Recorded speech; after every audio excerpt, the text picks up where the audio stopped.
एकदा त्यांनी घातली महापूजा दोघांनी.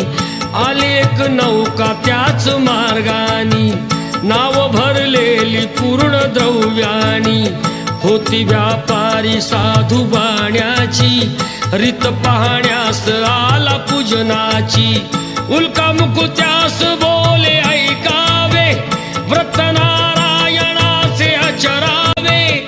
मनोइच्छित फळ मागावे, चरणी श्री हरीच्या लागावे. घराशी आला वाणी परतून, तयाची पत्नी होती शीलवान. तयास नव्हते काही संतान, केला नवस म्हणून वाण्यान. पती पत्नी